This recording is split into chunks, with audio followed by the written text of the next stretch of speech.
Muy buenos días para todos ustedes. Estoy muy honrado de que me hayan invitado a este evento, porque este evento huele a Constitución. Y huele a Constitución porque una de las grandes promesas del proceso político de 1991, con el que muchos podremos estar de acuerdo o en desacuerdo, algunos criticarlo, algunos apreciarlo, estuvo lleno de democracia, estuvo lleno de participación, estuvo repleto del interés de las personas, de todos los grupos de ciudadanos, de todos los grupos políticos, de hacerse sentir, de expresar su voz. Entonces es un gran honor para mí estar en este evento tan trascendental, tan importante, y que uno debería destacar y hacer resonar con mucha fuerza. Y empezaba yo señalando, digamos, que huele a Constitución, porque, digamos, la gran promesa de la Constitución, reitero, fue constituir una república democrática, participativa y pluralista, además de otras cosas, pero una gran promesa, una república democrática, participativa y pluralista. Y yo quisiera contarles esto, que puede sonar un poco técnico, como de abogado, pero que es muy fácil comprender. La Constitución anterior, la que rigió desde 1886 con todas sus reformas, solamente establecía, antes del 91, una forma para modificarla, y solo la podía modificar el Congreso. No había ningún otro mecanismo para modificarla. Solamente si el Congreso decidía modificar la Constitución, eso se podría hacer. Entonces, antes del 91 estábamos en un gran digamos, problema. Fuerzas políticas, movimientos de ciudadanos, movimientos de indígenas, estudiantes, movimientos de afrodescendientes, de raizales, en general de todo tipo de personas, personas descontentas con la forma como funcionaba la clase política, intentando modificar la Carta, promover cambios, y sin embargo la Constitución no se dejaba, y no se dejaba simplemente porque había una prohibición en la Carta para hacer. Pues bien, recuerdan ustedes, en aquel entonces, en 1990, el presidente de la República dictó unos decretos que se llamaban unos decretos de estado de sitio. En buena medida nuestra historia republicana durante el siglo XX fue una historia de estados de sitio, el presidente atribuyéndose siempre poderes, en fin. Pero bueno, por estas cosas de la vida, empezó a forjarse todo el movimiento de lo que se conoció en su momento como la séptima papeleta, ¿cierto? Un movimiento orientado a abrir los canales para la participación, y sin embargo la Constitución no lo permitía, hasta que fue tal la presión del pueblo, del momento político, que el presidente, en uno de esos decretos, dispuso que fuera posible contabilizar la séptima papeleta.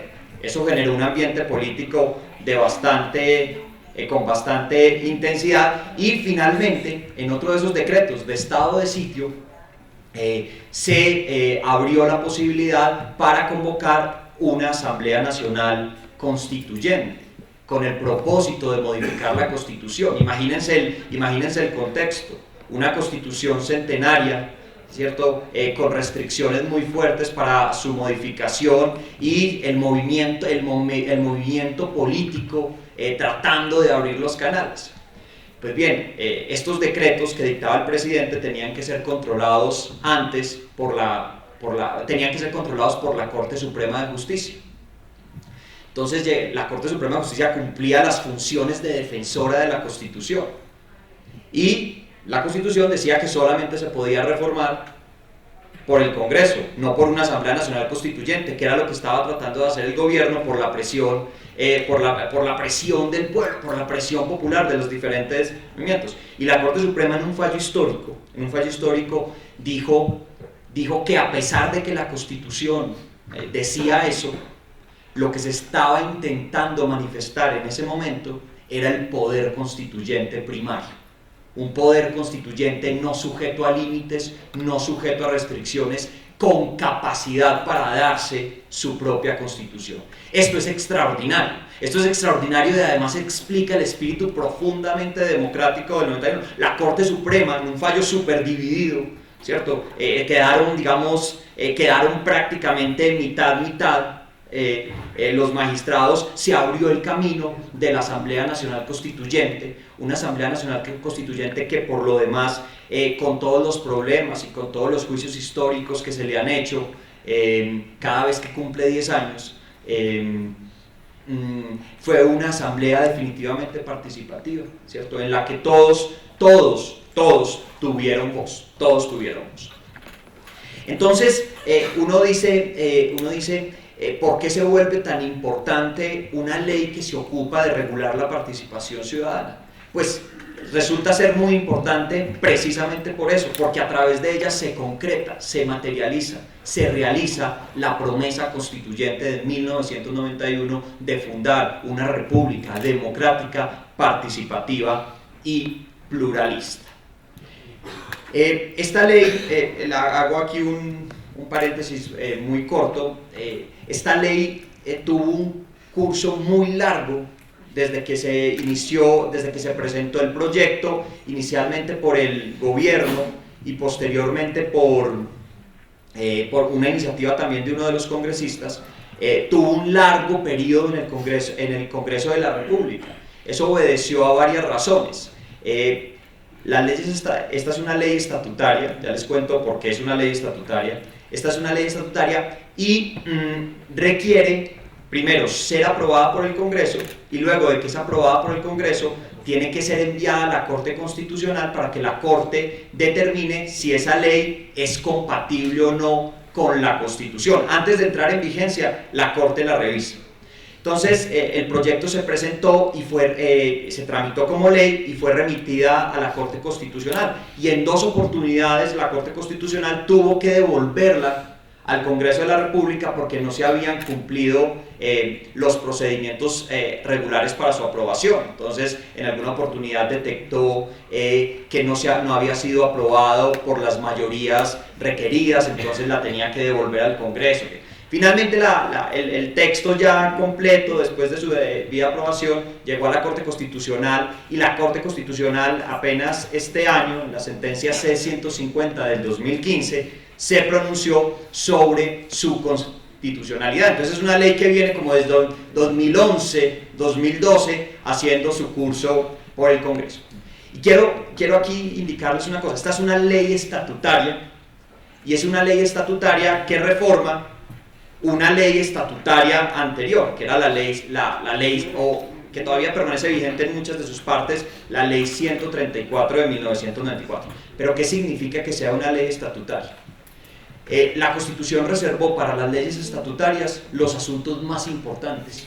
Entonces, a través de leyes estatutarias que se regulan los derechos fundamentales, la administración de justicia, la participación ciudadana, las garantías electorales. Los asuntos más importantes para la Constitución se regulan a través de leyes estatutarias. Entonces tienen un procedimiento muy cuidadoso de elaboración. Por ejemplo, tienen que ser aprobadas por las mayorías absolutas del Congreso. ¿Esto qué quiere decir? Que para su aprobación se requiere un alto nivel de consenso político, porque son tan importantes que tienen que tener un alto nivel de consenso político en el Congreso.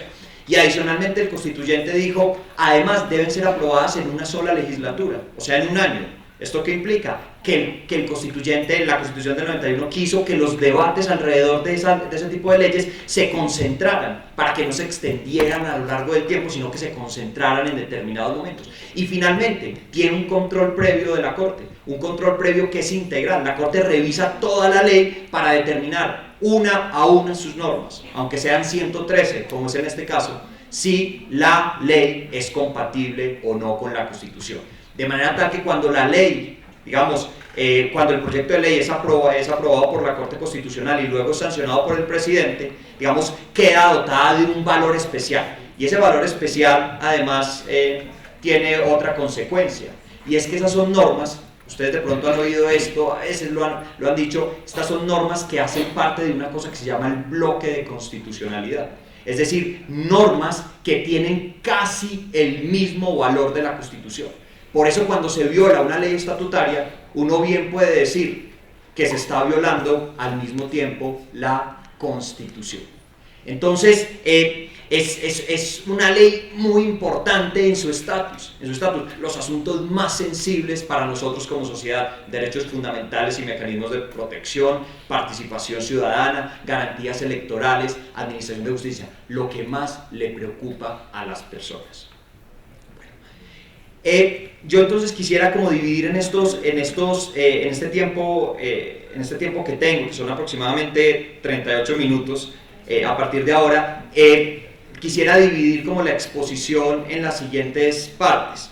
En primer lugar, quisiera hacer referencia a lo que podría ser la fundamentación constitucional del carácter democrático del Estado.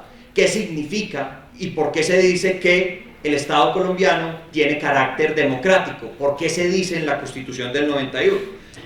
A continuación de ello, trataré como de presentarles las ideas que tuvo la Corte Constitucional para examinar esta ley. Es decir, cuáles son como las ideas centrales que tiene la Corte Constitucional para revisar una ley como esta.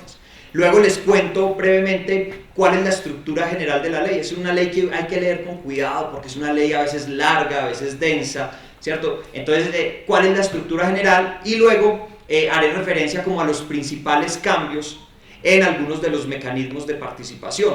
Aquí podríamos hablar de muchos temas, pero yo quisiera concentrarme en algunos que además hoy, por esta época, según veo, han estado de moda, digamos, como la discusión sobre el plebiscito, la discusión sobre el referendo, sobre la consulta popular. Entonces trataré como de detenerme en algunos aspectos que pueden ser importantes en este punto. Bueno, y entonces la primera pregunta que uno se hace es: ¿qué supone, qué implica que el Estado colombiano sea democrático? Y esto tiene a veces a uno se le olvida, pero que Colombia sea un Estado democrático con todas sus dificultades significa cosas muy importantes. Primero, que el pueblo es el poder supremo, ¿cierto? Si algo caracteriza a los sistemas democráticos es que el pueblo es el poder supremo. La soberanía radica en el pueblo, dice el artículo 3 de nuestra Constitución. La soberanía no radica en el rey. Ni la soberanía está radicada en Dios desde el punto de vista político. No, la soberanía radica en el pueblo. Y esto supone el ejercicio por parte del pueblo de este poder, bien directamente o bien a través de sus representantes. Cuando se manifiesta a través de sus representantes es lo que se conoce como democracia representativa. Y cuando lo ejerce directamente es lo que se conoce como democracia participativa. Las democracias contemporáneas, salvo algunos casos excepcionales como el suizo, digamos, tienen que acudir en la mayoría de las veces a la democracia representativa. Porque sentarnos todos, 30 millones, a tomar todas las decisiones sobre el contenido de las leyes, pues sería impracticable. Entonces, el carácter democrático supone que hay manifestaciones de democracia representativa a través de representantes, y hay manifestaciones de democracia participativa. En algunos momentos nosotros ejercemos directamente el poder político. Dicho eso, entonces, el pueblo ejerce esa democracia o bien, la primera manifestación es mediante actos electivos, mediante el voto. Esa es la manifestación de la democracia representativa. ¿Cómo se concreta la democracia representativa? A través del voto, a través de la elección de quienes me van a representar, Esto es muy significativo, no es cualquier cosa. El voto es un acto muy importante. Es quién va a tener la voz por mí. Y la segunda manera, entonces, la democracia participativa, es que el pueblo y las organizaciones sociales intervienen en el ejercicio y el control del poder político. Entonces, democracia representativa, democracia participativa, democracia representativa a través de actos electivos, democracia participativa a través de la intervención directa del pueblo y de las organizaciones sociales. Y adicionalmente, y esto es muy importante, la democracia no es simplemente el triunfo de las mayorías. La democracia también supone, y lo supone hoy más radicalmente que nunca, la protección de las minorías. Las democracias no solamente es reitero, el amparo de las decisiones mayoritarias, sino también el respeto de las minorías. Y esto se refleja, por ejemplo, en grandes debates en Colombia. Por ejemplo, el derecho de las comunidades indígenas a ser consultadas previamente cuando se va a intervenir su territorio. Aunque sea un gran plan de desarrollo que va a generar grandes efectos para el país, grandes ingresos, hay comunidades que son especialmente protegidas por la Constitución y que tienen que ser consultadas previamente. Sus derechos no pueden ser utilizados, no pueden ser eliminados por las mayorías. Esto antes no era así. Recién terminó la Revolución Francesa, fue el triunfo de las mayorías, ¿cierto? Y la mayoría era la mayoría burguesa, ¿cierto? Hoy ya la democracia no es el triunfo de las mayorías, es la coordinación entre mayorías y minorías, y muchas minorías están especialmente, piensen en comunidades afrodescendientes, indígenas, comunidades raizales y palenqueras, entre muchas otras. Bueno. El carácter participativo de nuestra democracia indica, digamos, hay unas ideas muy importantes, y debe profundizarse en cuanto sea necesario, absolutamente necesario, la democracia representativa, y debe profundizarse en cuanto resulte posible la democracia participativa. Estas ideas creo que son muy importantes, ¿cierto? Es decir, la democracia representativa parece ser necesaria porque no nos podemos sentar todos nosotros a tomar las decisiones, ¿cierto? Entonces, en cuanto sea absolutamente necesario, democracia representativa, pero en cuanto sea posible, democracia participativa. Esto lo que supone es una fuerza expansiva de la democracia participativa, de la posibilidad de los ciudadanos de ejercer directamente el poder político. Entonces, hemos dicho lo que supone el carácter democrático del Estado, hemos dicho lo que supone que sea una democracia participativa, esto es, en cuanto sea necesario la democracia representativa, en cuanto sea posible la democracia participativa. ¿Y cómo se concreta más específicamente esa democracia participativa? O mejor, esa democracia. Hay un artículo importantísimo en la Constitución que los interesados en la participación no pueden dejar de leer, que es el artículo 40. El artículo 40 reconoce el derecho a conformar, ejercer, el derecho fundamental de los ciudadanos a conformar, ejercer y controlar el poder político. Derecho fundamental. Hay un profesor que dice que un derecho fundamental es algo así como aquellas pretensiones políticas y morales de una sociedad que la sociedad está dispuesta a proteger así se caiga el mundo. Es un derecho fundamental a conformar, a ejercer y a controlar el poder político. Y se manifiesta de muchas maneras, a través del voto, o por ejemplo en la posibilidad de los ciudadanos de presentar referendos, iniciativas ciudadanas, consultas populares, o el derecho de los ciudadanos a conformar partidos políticos, o el derecho de los ciudadanos a ejercer, por ejemplo, el derecho de petición, o el derecho de los ciudadanos a presentar acciones en defensa de la Constitución. Día a día, diariamente a la Corte Constitucional llegan muchas demandas de inconstitucionalidad de ciudadanos preocupados porque una ley está desconociendo la Constitución, está desconociéndose. Esa es una forma también de participar. Entonces uno podría como establecer derivar del artículo 40 como 4 grandes derechos. El derecho a la democracia como representación, ya lo hemos visto. El derecho a la democracia como decisión, la posibilidad de tomar yo directamente las decisiones, por ejemplo, a través de un referendo, de una revocatoria del mandato, de una consulta popular. El derecho a la democracia como control, ¿cierto? Cuando se ejerce control social, cuando se ejerce veeduría, se está ejerciendo el derecho a la democracia como control. porque acuérdense que el 40 es el derecho a ejercer, conformar y controlar el poder político, y también el derecho a la democracia como posibilidad de organizarse políticamente, porque el artículo 40 también permite la conformación de partidos y movimientos políticos. Entonces tenemos una constitución que hace una gran promesa en su artículo primero: democracia, democracia participativa, una república democrática, participativa y pluralista, y que luego se concreta en este gran artículo 40. No olviden esto, se trata de un derecho fundamental. Bueno, y esto entonces ya tiene algunas consecuencias específicas que fueron consideradas, que han sido consideradas por la Corte Constitucional para evaluar leyes como estas. Y la primera gran idea es el carácter expansivo de la democracia. La democracia tiene un poder, un gran poder de penetración en todos los escenarios donde se discuten problemas públicos o privados. Y miren, la democracia no es solamente la democracia en el Congreso, la democracia es la democracia en la familia, la democracia es la democracia en el conjunto residencial. Miren, hay por ejemplo una discusión vieja. Si ustedes recuerdan, cuando se trata de conjuntos residenciales, el voto de cada persona en principio vale según su propiedad. Entonces, si usted tiene una propiedad privada muy grande, su voto vale más que aquel que tiene una propiedad más pequeña. Es lo que se denomina en esa ley coeficientes de copropiedad. Entonces, ¿cuántos coeficientes de copropiedad hay? Entonces cada uno vota y así se conforman las mayorías. Una vez un ciudadano demandó eso y dijo: ¿pero por qué? Si la democracia, un principio de la democracia es que cada persona tiene un voto y su voto tiene el mismo valor.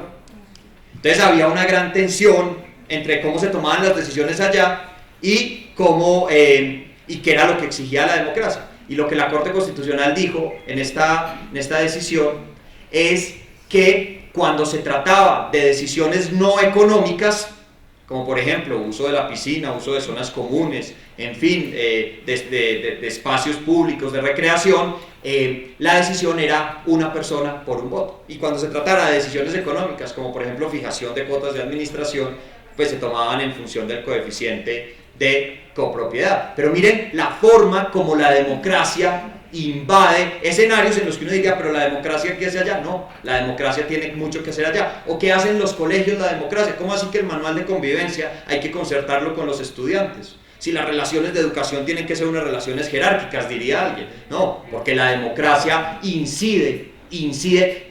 se proyecta también en aquellos espacios educativos. Bueno, entonces, esto es muy importante, el carácter expansivo. A veces la Corte lo denomina la vis expansiva de la democracia.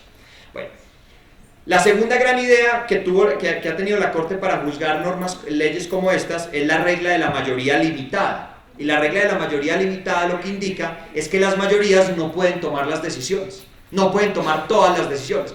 Hay decisiones que las mayorías no pueden tomar. Por ejemplo, las mayorías no pueden tomar la decisión de anular un derecho de una minoría. Las mayorías no pueden tomar la decisión de establecer la prisión perpetua a menos que se cambie la Constitución. Tampoco pueden establecer las mayorías que las comunidades, las personas de la tercera edad no tienen derecho a tal cosa, porque no está una regla básica de la democracia es la de la mayoría limitada. Adicionalmente, otra gran idea en relación con el juzgamiento de estas normas es: los ciudadanos tienen la libertad de asumir actitudes activas o pasivas frente a la democracia. Naturalmente, todos diríamos: qué bueno que se trate de una ciudadanía activa, ¿cierto? Que participe ampliamente en los procesos, en fin, ese es un buen ideal, pero también existe una libertad constitucional, ¿cierto?, de asumir actitudes pasivas. Y las actitudes pasivas se pueden asumir de diferentes maneras.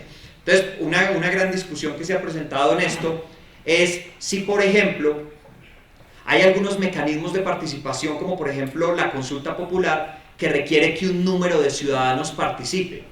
Entonces requiere participar la tercera parte del censo electoral, es lo que se denomina el umbral, ¿cierto? Entonces la pregunta es: ¿puede puede el Estado colombiano premiar a las personas que participan en esos procesos que requieren umbral? Y lo que ha señalado la Corte es que no es posible premiar en aquellos casos en los que se requiere el umbral. ¿Por qué? Porque los ciudadanos también tienen la posibilidad, como un mecanismo de oposición a determinada decisión, no participar para que no se cumpla el umbral. Entonces, o sea, hay en otros como el voto, en los que no hay en las elecciones en las que no hay umbral, en las que sí se puede premiar la participación. Bueno. La otra era la regla que ya les mencionaba, que es una regla clásica de la democracia, y es una persona, un voto. Este es un gran triunfo. A veces a uno se le olvidan estos grandes triunfos, pero cuando fue aprobada cuando se ocurrió todo lo de la Revolución Francesa, la gran pelea de lo que se denominaba el tercer estado, que era el pueblo, era porque si ellos eran más, solamente tenían un voto, y la nobleza y el clero, que eran menos, tenían también un voto. Entonces, esta regla no se puede olvidar, la regla de una persona, un voto. La otra regla importante es la prohibición de estatizar la democracia y, en consecuencia, la obligación de proteger el pluralismo. La prohibición de estatizar la democracia es que está prohibido que solamente sea posible manifestar o concretar la democracia a través del Estado. No, el Estado, la Constitución reconoce que paralelo al Estado existen otras formas de participación, otras formas de realizar la democracia, y en consecuencia existe una prohibición de estatizar y de proteger el pluralismo, otras manifestaciones de participación, aunque no estén reconocidas en la Constitución, en la ley, deben ser protegidas. La prohibición de estatizar la democracia. Es decir, en el fondo lo que está diciendo esta regla es la responsabilidad respecto de la democracia no solamente es del Estado, es fundamentalmente también de las comunidades. Hay otras reglas importantes, por ejemplo, el deber de promover estructuras democráticas, ¿cierto? Entonces, la democracia no solamente termina cuando el ciudadano se expresa o las organizaciones se expresan hacia afuera, sino que se ha señalado que al interior de determinadas organizaciones tienen que cumplirse determinadas exigencias democráticas. Por ejemplo, cómo se toman las decisiones en los partidos políticos. Entonces, las decisiones en los partidos políticos tienen que adoptarse a través de procedimientos democráticos. Esta es como la interferencia de la democracia hacia el interior, no solo hacia el exterior, sino hacia el interior. Hay otra regla importante, que es la prohibición de sustituir a las autoridades estatales en el desarrollo de las actividades de control. Acuérdense que una de las manifestaciones de la democracia es la democracia como control, el derecho a controlar la actividad del Estado, la gestión pública, las políticas públicas. Pero la Corte ha sido cuidadosa en señalar que no es posible trasladarle a los particulares aquellas obligaciones que son del Estado. No es posible entonces asignarle a los particulares la obligación de adelantar ellos solos la gestión fiscal, cuando existen contralorías que tienen a su cargo esa responsabilidad, o la obligación de investigar delitos contra el patrimonio público, cuando esa responsabilidad le corresponde a la Fiscalía o a las autoridades disciplinarias, entre otras. Entonces, existe una prohibición de sustituir, reitero, a las autoridades estatales en el desarrollo de las actividades de control. Estas son, digamos, es como el marco más general que utilizó la Corte para juzgar esta que fue finalmente aprobada como ley estatutaria. ¿Cuál es la estructura de la ley? La ley está dividida en 9 títulos. Esos títulos, a su vez, algunos se dividen en capítulos. Son 113 artículos. El primer título se ocupa de definir cuál es el objeto de la ley. Entonces, allí se establece que el objeto de la ley es regular los mecanismos de participación democrática, ¿cierto? Y adicionalmente otras formas de organización social. ¿Agotó esta ley las posibilidades de regulación? No. Simplemente se regularon algunas. Unos ciudadanos en el proceso de control que se surtió ante la Corte decían: esta ley omitió de manera inconstitucional regular, por ejemplo, el derecho especial de las comunidades étnicas o afrodescendientes a participar, o no reguló un derecho especial de las mujeres a participar, y algunos acusaban la ley por haber omitido eso. Lo que dijo la Corte Constitucional es que una ley como estas podía regular algunos asuntos sin perjuicio de que esos otros asuntos que echaban de menos a algunos de los ciudadanos pudieran ser regulados posteriormente. Entonces, no es una ley exhaustiva. De hecho, ustedes saben, por ejemplo, en materia de veedurías ciudadanas existe una ley aparte, más completa, la ley 850, que se ocupa de esta materia. Bueno, el segundo título se ocupa de establecer reglas comunes a todos los mecanismos de participación ciudadana. ¿A qué mecanismos de participación ciudadana me estoy refiriendo? Por ejemplo, al referéndum, a la iniciativa normativa, a la revocatoria del mandato, a la consulta popular y al plebiscito y al cabildo abierto. Son, digamos, los principales mecanismos de participación que se regulan acá. Entonces establecen reglas comunes. También, como algunos de estos mecanismos requieren a veces aprobación o de los consejos municipales o de las asambleas departamentales, se establece una regulación sobre el paso a través de esas corporaciones. En el título 3 se regula más específicamente cada uno de estos mecanismos. Entonces se establecen reglas particulares sobre el cabildo abierto. Una de las grandes modificaciones en materia de cabildo abierto es que antes solamente estaba previsto para el nivel municipal. Esta ley lo amplía al nivel departamental, y adicionalmente, se establecen, reitero, reglas particulares sobre cada uno de los mecanismos. Cuántas personas tienen que participar, cuándo se aprueba un determinado mecanismo, qué pasa cuando se revoca el mandato, qué pasa cuando se aprueba un referendo, qué pasa con una consulta popular en caso de ser aprobada, en fin. Este es el título tercero. El título cuarto se ocupa de regular lo que se denomina la rendición de cuentas, y allí se establece la rendición de cuentas obligatoria para la rama ejecutiva y para las juntas administradoras locales, los consejos y las asambleas. Una de las acusaciones que se dirigió contra la ley era que no se había regulado la rendición de cuentas por parte del Congreso. Nuevamente la Corte de los congresistas, nuevamente la Corte hizo la misma consideración.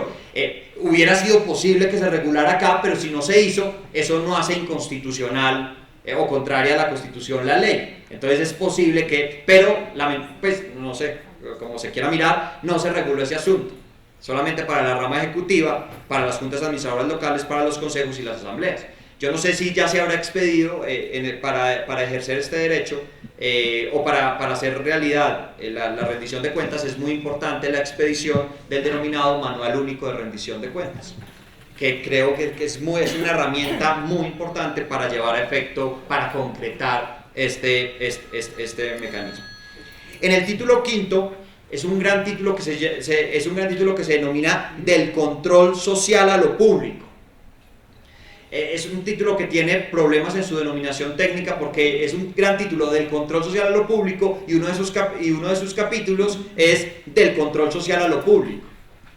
Pues debería ser, debería ser otra cosa, porque esa sería una de sus especies. El género es del control social a lo público, pero una de sus especies es del control social a lo público. Bueno, parecería raro, y allí se establecen todos los mecanismos a través de los cuales los ciudadanos pueden hacerle control social a la gestión de las autoridades del Estado. Entonces se reconocen derechos que siempre se han reconocido, como por ejemplo la posibilidad de ejercer el derecho de petición, la posibilidad de presentar acciones populares, la posibilidad de ejercer, de hacer control a los procesos que adelantan las entidades, en fin. Y se establecen algunas normas también en ese título sobre las veedurías ciudadanas, que no son cambios. He hablado con algunas personas, que están ahí en el medio de las veedurías, dicen que no son cambios radicales los que se hicieron en esta ley en materia de veedurías. El título sexto se denomina de la participación social ante las corporaciones públicas de elección popular y ante el Congreso de la República. Entonces la participación ante el Congreso, ante las asambleas y ante los consejos. Cómo los ciudadanos pueden participar en las discusiones que se adelantan en cada una de esas corporaciones. ¿Cómo pueden solicitar información de lo que allí se hace? Entonces se ocupa de regular específicamente cómo mira el ciudadano a las corporaciones públicas para saber qué proyectos están adelantando y cómo podrían ellos intervenir. En el capítulo séptimo, que a mi juicio es uno de los más importantes de esta ley, este título se denomina de la coordinación y promoción de la participación ciudadana. Creo que era una gran deuda que se tenía con la participación. ¿Y qué es lo que hace este título? Regula, institucionaliza toda la participación ciudadana. Entonces crea, por ejemplo, el Consejo Nacional de Participación Ciudadana, establece cómo se promueve la participación ciudadana en las administraciones departamentales, municipales y distritales, establece una regulación específica sobre la financiación de la participación ciudadana. En otras oportunidades que hemos tenido oportunidad de encontrarnos, yo le decía a alguien, mire, esto fue importantísimo. Esto fue importantísimo y la Corte Constitucional hizo una consideración especial alrededor de la financiación de la participación ciudadana. Dijo que era obligación de las autoridades incluir gastos de participación en los presupuestos, que era una obligación, que su incumplimiento debería dar lugar a responsabilidades, y que aquellas normas que aprobaran, por ejemplo, los presupuestos y que hubiesen omitido el gasto de participación podrían ser demandadas ante los jueces para cuestionar su validez. Esto no lo dice la ley, lo dijo la Corte Constitucional porque entendía que el gasto de participación es central, los recursos son centrales para hacer efectivos estos mecanismos. El incumplimiento de las autoridades en este punto, lo dijo la Corte, da lugar a las responsabilidades por parte de los funcionarios encargados de ello y adicionalmente esos actos pueden ser demandados ante, bien sea el Tribunal Contencioso Administrativo o ante el juez que sea competente para exigir su incorporación. No se les olvide esto, digamos, la Corte le dio bastantes dientes a esta obligación. Bueno, regula finalmente otras cosas, el título octavo, que son las denominadas alianzas para la prosperidad. Eso es la posibilidad de llegar a acuerdos cuando se pretendan adelantar proyectos mineroenergéticos entre la comunidad, las empresas privadas, el gobierno, alrededor de estos proyectos. Fue acusada porque la expresión alianzas para la prosperidad se asociaba a un gobierno especial. Entonces un ciudadano dijo, ¿cómo es posible que en una ley de participación se incluya un nombre que corresponde a un programa de un gobierno? Y la Corte Constitucional consideró que no existía, digamos, ningún problema por eso, ¿cierto? Digamos, pues es una opción, es un buen o mal nombre, pero digamos eso no lo hace inconstitucional. Y muy importante señalar, como se trata de acuerdos para proyectos mineroenergéticos, dice la ley y dijo la Corte Constitucional claramente que eso nunca sustituía de ninguna manera el deber de realizar consulta previa cuando se afectaran a comunidades étnicas. Y el último título, que es el título noveno, es el que se denomina título de disposiciones varias. Les dice cuándo entra en vigencia la norma, da algunas pistas sobre cuál es el alcance de los derechos de los ciudadanos, los deberes, en fin. Como ya se está acabando el tiempo, sí, ya me quedan 10 minutos. Entonces, quisiera como darles algunas ideas sobre las principales regulaciones para que ustedes puedan leer luego posteriormente la ley un fin de semana, ¿cierto? Y entonces hay algunos grandes mecanismos en esta ley. El primer mecanismo es el denominado iniciativa popular legislativa y normativa. ¿Qué es este mecanismo? Que en verdad es un derecho. Es el derecho de los ciudadanos a presentar proyectos de normas. ¿Ante quién? Ante los consejos, ante las asambleas o ante el Congreso. Es el derecho de los ciudadanos a presentar proyectos para que sean debatidos en el Consejo, en la Asamblea o en el Congreso.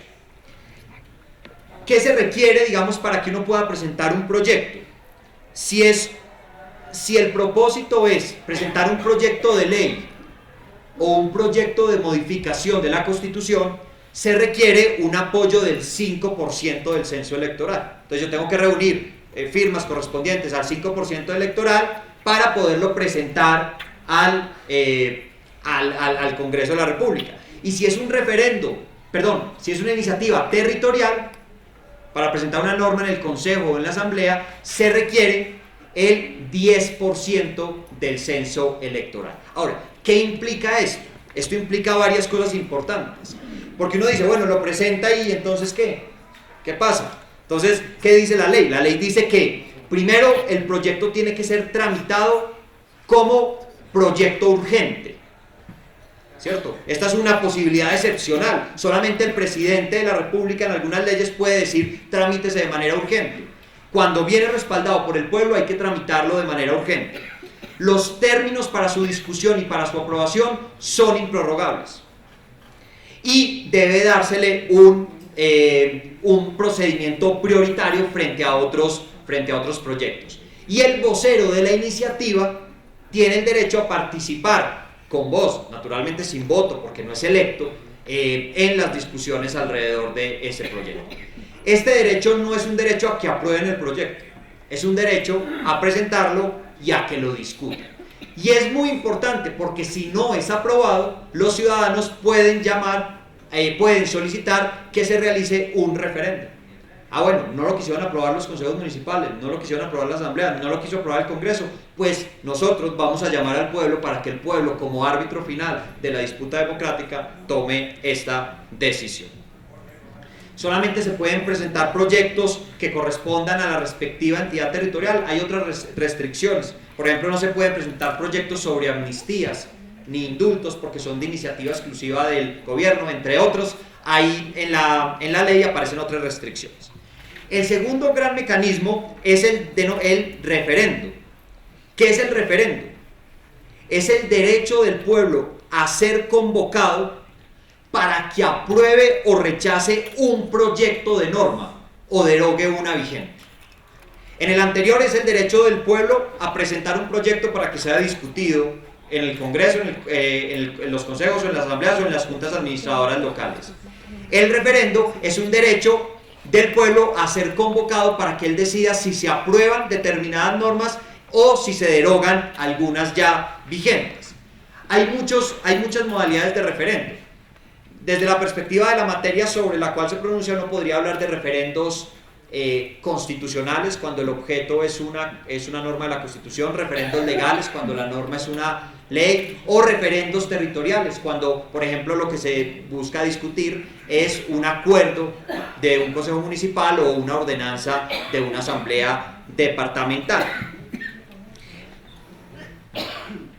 ¿Qué otras posibilidades existen? Miren, esta ley amplió las posibilidades del referendo. Yo les contaba, una primera posibilidad del referendo es cuando no se aprueba la iniciativa presentada por los ciudadanos, surge la posibilidad del referendo. Otra posibilidad es que la asamblea departamental o el consejo municipal convoquen al pueblo para que él se pronuncie sobre la aprobación o no de una determinada norma. Y otra posibilidad es, aunque yo no haya presentado una iniciativa normativa, la mencionada anteriormente, aunque la asamblea o el consejo no me convoque, si una iniciativa de referendo está apoyada por el 20% del censo electoral territorial, esto solamente es para el nivel territorial, el 20% del censo electoral territorial, hay posibilidad de convocarlo directamente, sin necesidad de hacer tránsito ni por la asamblea, ni por el consejo, sino el pueblo directamente se llama a sí mismo. Vamos a decidir sobre este asunto, ¿cierto? Porque tenemos el 20% del censo. Hoy por hoy, digamos, la discusión sobre los referendos se ha vuelto importante porque es una de las discusiones sobre cómo, por ejemplo, deberían aprobarse los acuerdos en un eventual proceso de paz. Lo que yo quisiera destacar simplemente acá es para que un referendo sea aprobado, se requiere que participe la cuarta parte del censo electoral, ya sea en el nivel nacional o en el nivel territorial, y lo aprueben la mitad más uno. ¿Qué se aprueba? Reitero, se aprueban normas. Entonces lo que tendrían que someterle al pueblo en un referendo es un proyecto de norma. bueno, no sé, cualquier nombre. ¿Cierto? Bueno, el otro mecanismo es la consulta popular. La consulta popular tiene por objeto preguntarle al pueblo un asunto de trascendencia nacional o territorial. ¿Cierto? Hacerle al pueblo una pregunta de trascendencia nacional o territorial. No se le somete una norma, sino una pregunta. ¿Está usted de acuerdo con impulsar el proceso de paz? No sé. ¿O no está de acuerdo con eso? ¿Cierto? Se le hace una pregunta. No es un proyecto de norma. Esto es lo que lo diferencia radicalmente del referéndum. Antes de la ley, de esta nueva ley, solamente podía convocar a la consulta popular el presidente, el gobernador o el alcalde, ¿cierto? A raíz de esta modificación es también posible que el pueblo promueva la convocatoria de una consulta popular. Sobre esto hubo una discusión importante en la Corte. Finalmente la Corte declaró constitucionales estas normas, y si es una iniciativa de consulta popular nacional se requiere el 5% de apoyo del censo electoral, y si es una iniciativa territorial se requiere del 10% del censo electoral. Para aprobar una iniciativa de estos, ¿qué se requiere? Que participe la tercera parte del censo electoral, no la cuarta como en el referéndum, la tercera, o sea, es un umbral más alto, y que sea aprobado por la mitad más uno de los participantes. Aquí miren que lo que se hace una pregunta general que tiene que implementarse a través de diferentes vías. Puede ser que tenga que implementarse por el Congreso, o que se tenga que implementar por el presidente, o por el gobernador y la asamblea, o por el alcalde y el consejo. Lo cierto es que si, por ejemplo, el Congreso no aprueba una ley que sería obligatoria para implementar la decisión del pueblo en una consulta popular, el presidente lo puede hacer mediante un decreto, ¿cierto? Es un mecanismo bastante interesante, pero requiere una participación mínima también muy alta. Hay algunos asuntos que no se le pueden consultar al pueblo. Por ejemplo, en el nivel territorial no se le puede hacer una pregunta del nivel nacional, ¿cierto? Solamente se le puede hacer preguntas del nivel territorial. ¿Cómo? No, porque es decir, hay asuntos, por ejemplo, la fijación de delitos y de penas. Hay asuntos que solamente le corresponden al Congreso. Imagínense ustedes los consejos municipales aprobando allá delitos, ¿cierto? Es un asunto nacional. Ahora, lo más complejo es determinar cuándo un asunto es nacional y cuándo es territorial. Esa es la gran discusión. Esa discusión se ha presentado alrededor de algunos debates importantes aquí en Bogotá, por ejemplo. En fin, bueno. El otro mecanismo que existe, que también se denomina consulta popular, ya voy acabando, es la consulta popular constituyente. La consulta popular constituyente tiene por objeto preguntarle al pueblo si está de acuerdo con convocar una asamblea nacional constituyente a fin de modificar la Constitución. Este asunto también ha aparecido en el último tiempo, ¿cierto? Entonces, ¿cómo se convoca aquí una asamblea nacional constituyente? El Congreso tiene que aprobar una ley mediante la cual se convoca al pueblo para que el pueblo se pronuncie si está de acuerdo con convocar una asamblea nacional constituyente, ¿cierto? Es un proceso bastante complejo, pero es que se trata de una forma de modificar la Constitución. ¿Qué dice la Constitución sobre esto?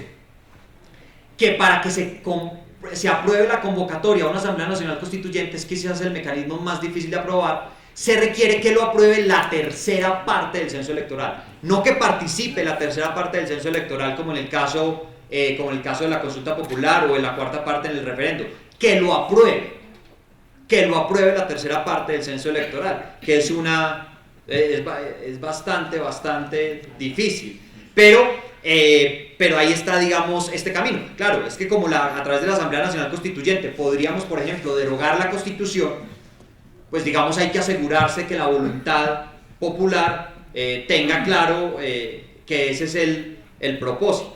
Bueno, el otro mecanismo es el plebiscito. Aparentemente está en proceso de algunos ajustes en el Congreso de la República. El plebiscito, tal y como está hoy regulado, tiene por objeto someter al pueblo una decisión política del presidente de la República. Solamente del presidente de la República. El plebiscito solamente es en el nivel nacional, no hay plebiscito en el nivel territorial. Se ha discutido mucho sobre su carácter obligatorio.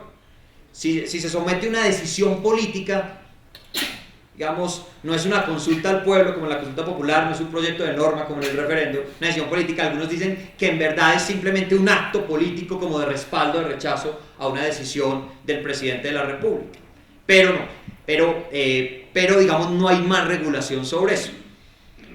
Se requiere que participe el 50% del censo electoral y que lo apruebe más del 50% del censo electoral, ¿cierto? Que participe por lo menos es muy en general en un plebiscito que se ha aprobado es bastante difícil. No he podido oír ahí en las noticias que están tratando de reducir esa participación. Listo, ya voy, déjenme terminar con este punto y ya.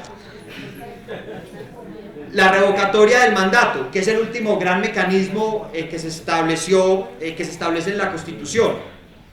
La revocatoria del mandato tiene un origen muy interesante y es el denominado voto programático. El voto programático es que cuando yo elijo a un alcalde o a un gobernador, estoy eligiendo un programa, no una persona, y en consecuencia, incumplir el programa propuesto por esa persona le permite al pueblo revocar su mandato. Esto es consecuencia del voto programático. Yo no elijo personas, elijo fundamentalmente programas. Entonces, uno podría denominarlo como un derecho político mediante el cual los ciudadanos dan por terminado el mandato de alcaldes o gobernadores. Hoy solamente está previsto para alcaldes y gobernadores. Bueno, algunas simplemente para contarles qué ha pasado. Miren, en la ley, por allá en el 94, en la ley 131 del 94, se establecían las siguientes reglas para que pudiera abrirse paso una revocatoria del mandato. Se decía que debía ser solicitado por el 40% de las personas que participaron en la votación del alcalde o gobernador. El 40%, solicitado. Para presentar la solicitud, el 40%. Que para que la votación fuera válida, tenía que participar el 60% de la votación registrada el día de las elecciones del anterior alcalde o de gobernador. Y que adicionalmente tenían que aprobar la revocatoria el 60% de los que participaron. Entonces era una regla de 40, 60 y 60. Entonces, 60 de los que habían participado en la elección para que fuera válida la votación y lo revocaban el 60%.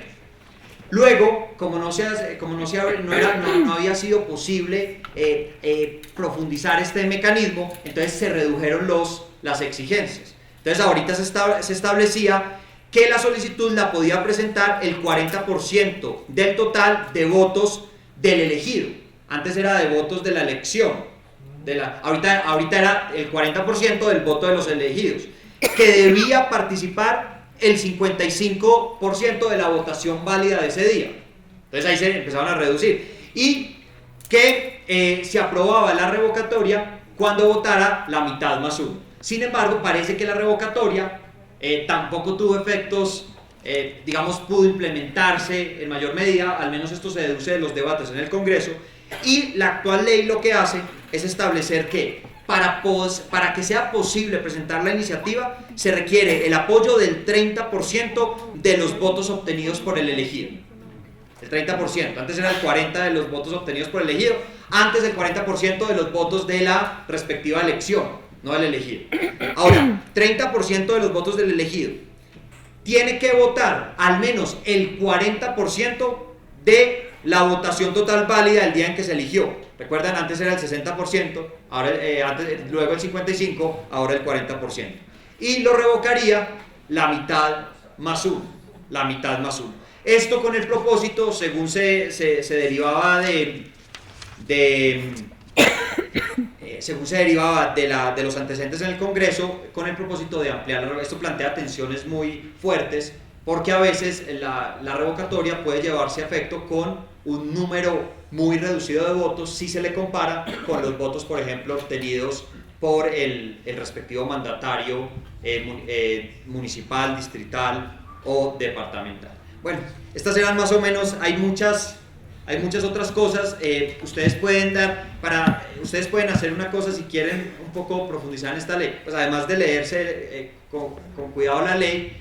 En la sentencia C-150 del 2015 la Corte cierra con un capítulo de conclusiones que pueden ser como un manual de lectura de la ley. Entonces uno puede, porque la sentencia es un poco larga, entonces bastaría de pronto por ahora con el capítulo de las conclusiones para seguirle la pista a esta ley. Les agradezco mucho y los felicito mucho por esta iniciativa.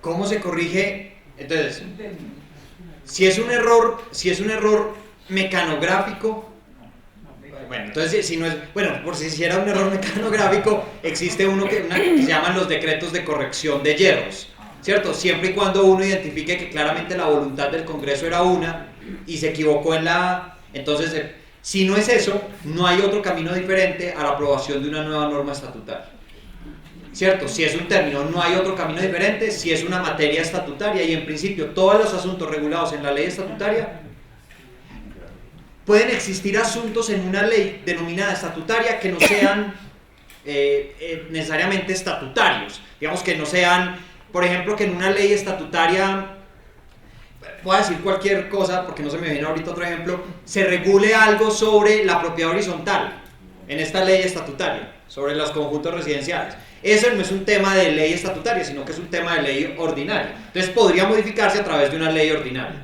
Pero si es un tema estatutario, como creo que lo es, por lo que usted dice, no habría otra alternativa. Ahora, ¿cómo se regula eso? ¿Cómo se reglamenta? El presidente de la República, al igual que en el resto de leyes ordinarias, tiene la facultad de expedir decretos reglamentarios. Ahora, hay competencias que se le asignaron específicamente a algunas autoridades. Por ejemplo, el manual único, la expedición del manual único de rendición de cuentas, que se estableció allí una competencia particular. Pero el camino para reglamentar, que reglamentar no es nuevamente regular, sino precisar para asegurar la puesta en práctica de la medida a través de los decretos. Esa es una competencia que tiene el presidente directamente con fundamento en el numeral 11 del artículo 189 de la Constitución. ¿Esta ley tiene algún artículo que le diga al alcalde o al consejo o a la asamblea el tope de los programas que tiene del plan de desarrollo que tiene que entregar? Porque hay veces se dice que entregan el 20% y eso está aprobado. Ya no. ¿Hay algún artículo que le diga al alcalde cuál monto tiene que entregar en el plan de desarrollo? Es posible que algo sobre ello esté incorporado en la ley orgánica del Plan Nacional de Desarrollo, que es la ley 152 de 1994, y de pronto algo en el Estatuto Orgánico de Presupuesto, el decreto 111 de 96, bueno, no sé, creo que de pronto en esas disposiciones podría haber algunas pistas sobre eso. En esta ley no hay nada sobre ello, Colombia se está preparando para un conflicto y un mecanismo de participación ciudadana para, de comillas, avalar ese proceso. Es muy explícito en los 4 que nos explicó acá: referéndum, plebiscito, consulta, etc. Desde su punto de vista como jurista, como magistrado, ¿cuál sería el mecanismo más adecuado para que la ciudadanía pudiera avalar ese proceso? Hombre, no, yo no sé y creo que no puedo, no sé, digamos todos, no sé, todos tienen sus riesgos, todos tienen sus tienen sus desafíos, lo único, no, pues es cierto, más o menos esa es la idea.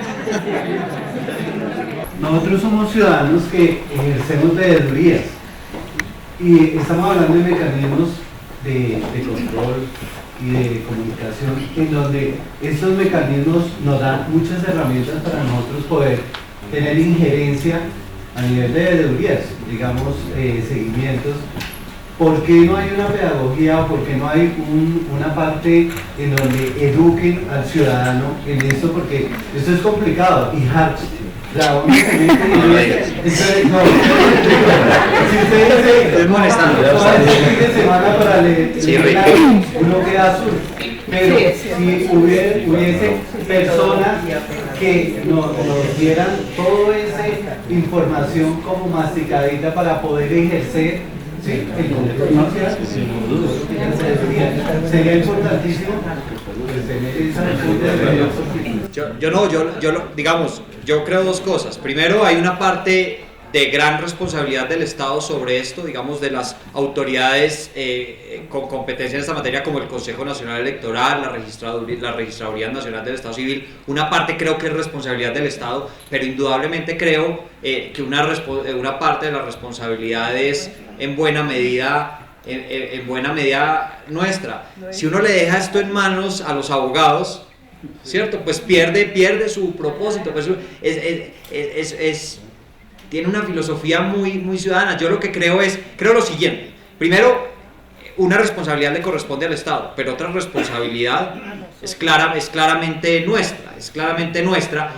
Ahora, yo creo que si se hace realidad la nueva institucionalidad, antes inexistente formalmente, por lo menos prevista ahora en la ley, yo creo que eso tendría que cambiar.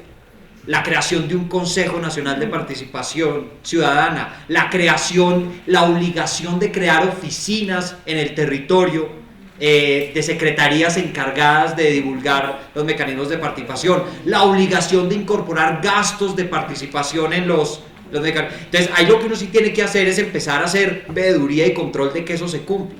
Yo, digamos, por eso insistía tanto en lo que dijo la Corte en esa oportunidad. Entonces, sí, probablemente falta pedagogía a cargo del Estado, pero creo que uno no podría esperar que todo, y este es un buen escenario, digamos, la veeduría hace un gran esfuerzo por crear espacios para esta divulgación. Claro, esto necesita seguramente talleres particulares en donde uno se siente, hombre, qué significa el 5% del censo electoral, cómo se cuenta eso, cómo se presenta una iniciativa ante la registraduría, cuántos votos, necesito firmas, qué hace el vocero, qué hace el comité promotor. Bueno, todas esas cosas que yo creo, pero lo primero es el fin de semana hacer lectura de la ley. ¿Cuántos mecanismos de participación ciudadana hay y cómo el orden? Entonces, empecemos. La consulta popular. La consulta popular puede ser una consulta popular normal, es decir, para una decisión aprobada, una consulta hecha por el presidente de la República, el gobernador o el alcalde. Puede ser una consulta popular también por iniciativa popular, y puede ser también una consulta para convocar la Asamblea Nacional Constituyente. Ahí tendría uno como siete formas de consulta popular. En materia de referendo, pues hay referendos nacionales, territoriales, hay referendos que aprueban leyes o que aprueban normas, hay referendos que derogan normas, hay referendos para modificar la Constitución. Bueno, ese es el otro. Entonces ahí tenemos, digamos, uno tendría ahí sumando como 11, como 12. Revocatoria del mandato, digamos, hay revocatoria del mandato departamental y municipal, ¿cierto? Hay plebiscito, el plebiscito solo es nacional, ¿cierto? Revocatoria, y hay iniciativa popular, normativa y legislativa, ¿cierto? Que tendría diferentes variantes. Y está el cabildo abierto, naturalmente, que es naturalmente, estaba pensando en los mecanismos de estudios de participación, pero claramente las veedurías y todas las actividades otras de control social son mecanismos de participación. Acuérdense que la democracia es el derecho también, no solamente a conformar, a ejercer, sino también a controlar. Por eso también son mecanismos de participación. Ahora, si hay una jerarquía entre ellos, creo que no. Cada uno responde a lógicas y a propósitos diferentes, ¿cierto? En algunos casos será más conveniente someter a consideración del pueblo un proyecto de norma. A veces será mejor hacerle una pregunta general, la distinción entre consulta y referendo. A veces será mejor hacer un plebiscito, no sé, no hay ninguna jerarquía, es dependiendo del propósito. Lo que yo sí creo es que uno no le debe tener miedo a la democracia, ¿cierto? No le debe tener miedo a la democracia. Si estamos en un sistema democrático, no hay por qué tenerle miedo a la democracia. Que la gente participa, se une, pero si uno no está avalado por una organización, por una institución, no se le respeta y no se le responde. Entonces, como veedor ciudadano, uno puede exigir una serie de documentos y cosas a una institución.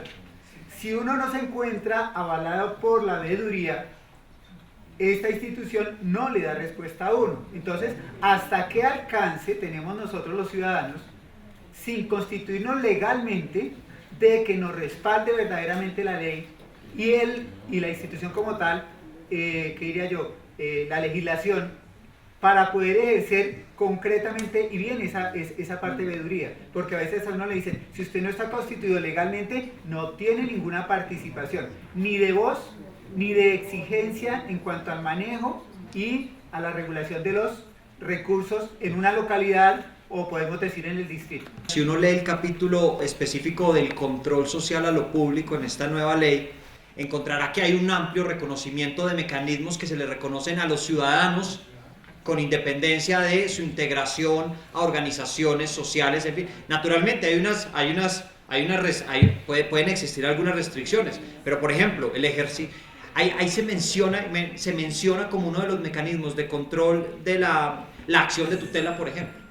Si uno afirma que el derecho a la participación es un derecho fundamental, ¿cierto? Si uno hace esa afirmación, que es una afirmación indiscutible hoy en el estado actual del derecho constitucional colombiano, inmediatamente entonces uno puede invocar la acción de tutela para proteger esos derechos. Entonces, lo que yo creo que es que probablemente falta mayor actividad alrededor de este punto. Miren, a la Corte Constitucional llegan aproximadamente al mes 60.000 expedientes de tutela de todo el país para su eventual selección. 60.000. Imagínense eso, esto refleja el país, ¿cierto? Pero los casos en los que uno ve discusiones profundas alrededor de la participación ciudadana son muy reducidos. Entonces ve uno más que todo discusiones alrededor de lo que es muy importante para las personas: pensiones, salud, derecho de trabajo, educación, derecho de petición, a veces, pero petición para resolver problemas. Pero ve uno, digamos, no constata uno un grande debate sobre participación ciudadana. Creo que ahí están a la mano en esta nueva ley, ¿cierto? Porque yo creo que un avance de ese capítulo del control social a lo público es que dijo, mire, el control social a lo público se ejerce a través de los siguientes derechos, tal, todos los ciudadanos lo pueden hacer, y si eso es un derecho fundamental, pues es susceptible de ser exigible mediante la acción de tutela. Y creo que en esto a los ciudadanos les claro, uno siempre es escéptico con esto, dice, no, pero es que esto no, esto hay que hacerlo. Si una autoridad, pero digamos este es un problema seguramente de derecho disciplinario, ¿cierto? Si una autoridad incumple una de las obligaciones establecidas en la ley estatutaria, la ley 734 establece sanciones para eso. Ahora, que esto sea difícil en la práctica, probablemente es difícil, pero que esto es diferente a lo que ocurría antes de 1991, es una verdad radical, Ahora, indudablemente, a todos nos ha pasado y somos escépticos frente a algunas cosas, pero yo creo que hay que, no sé, hay que seguir pedaleando con esto porque vale la pena, a pesar de que a veces nos vaya mal, pero hay que creer, yo creo. ¿Sí?